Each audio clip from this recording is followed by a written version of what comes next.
So now what we're going to do is we're going to do a market update, and I'm going to tell you what's going on in the real estate market.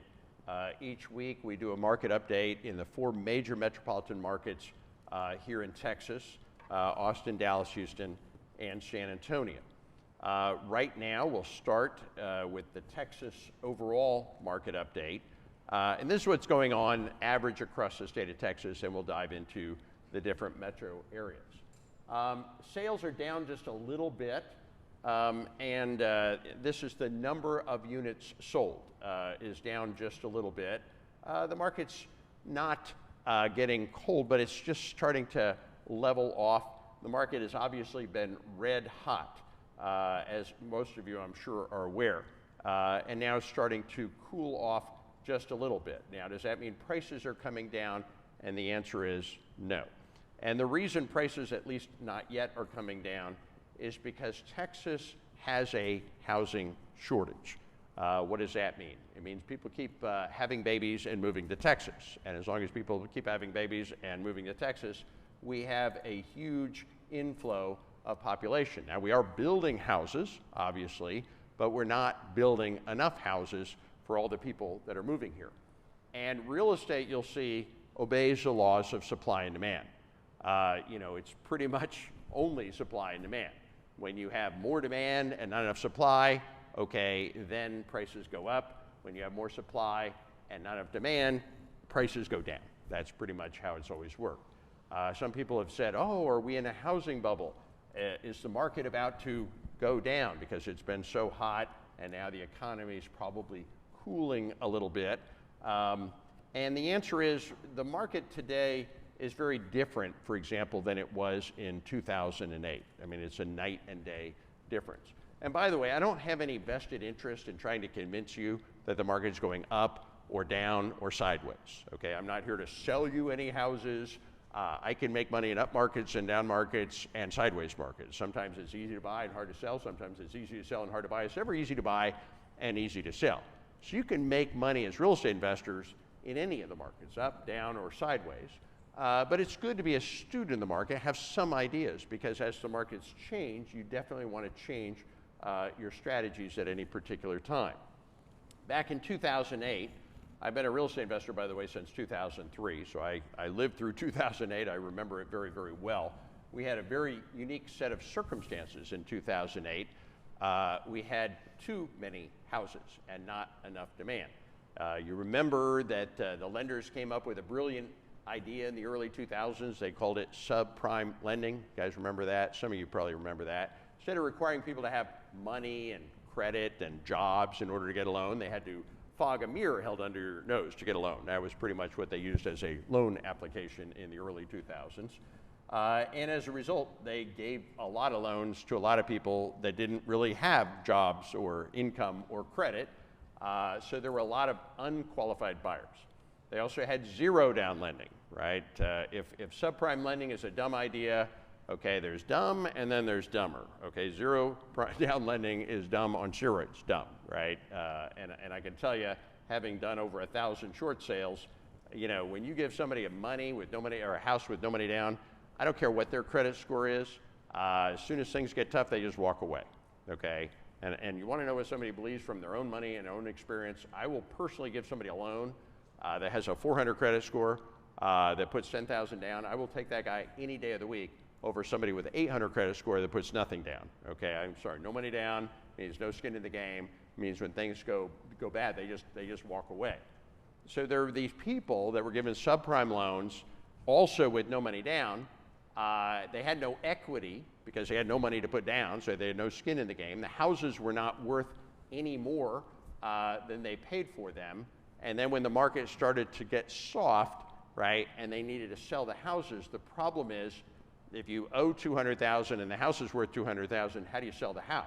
You got to pay closing costs, you got to pay commission on the buyer side, commission on the seller side, prorated taxes, title insurance. By the time you add up all the expenses to sell a house, you have to bring money to the table, right?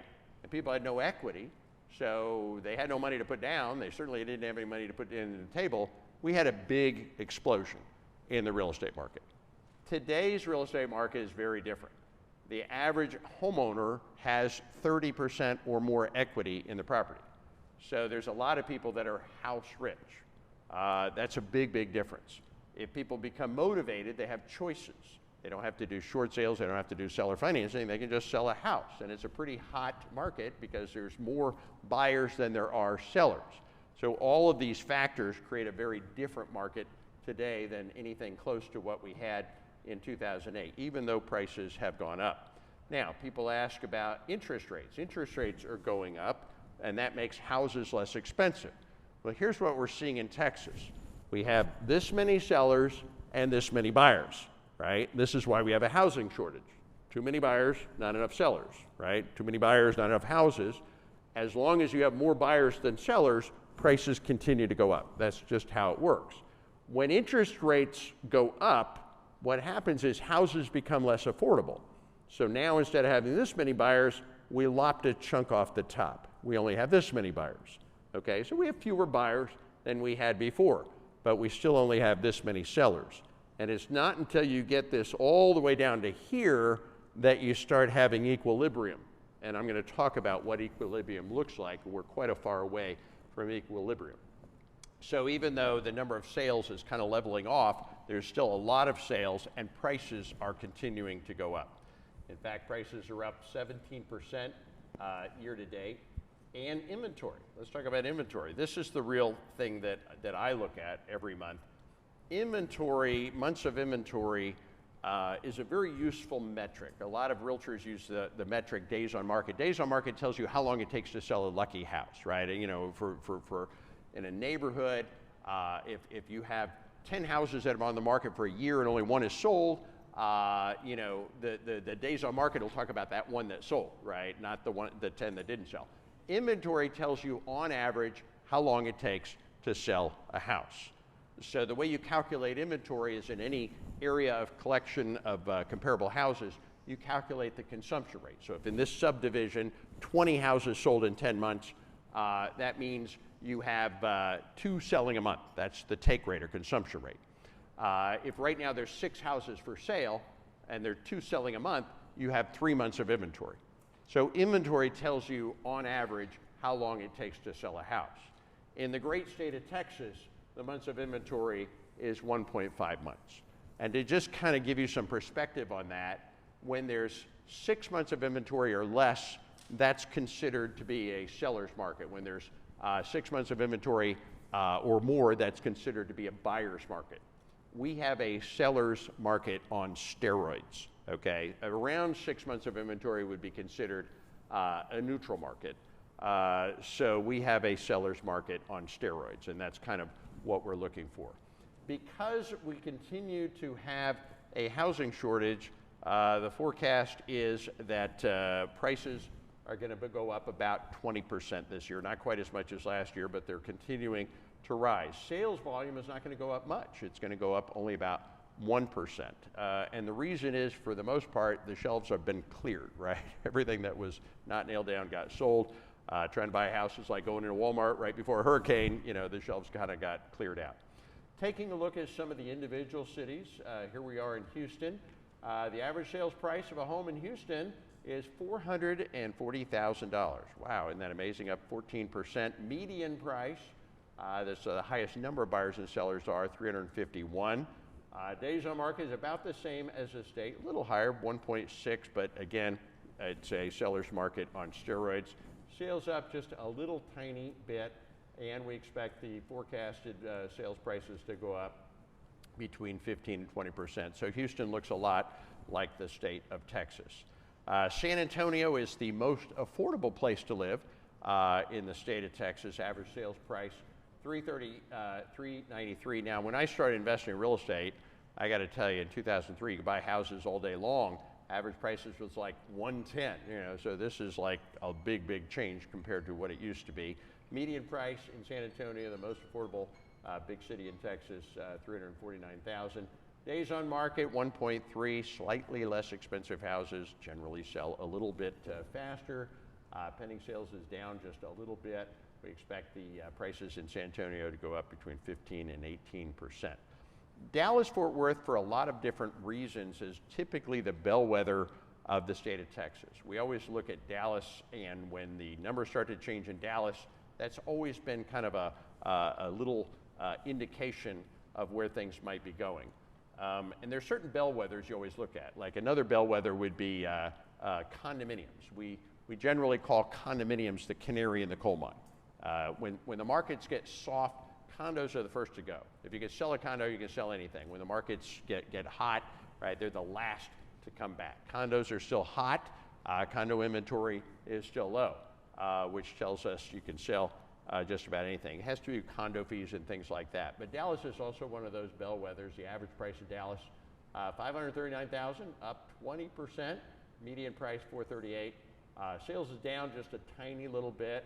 Months of inventory, 1.3, super strong market as well. We expect prices in Dallas to go up between 18 and 20% over the course of a year.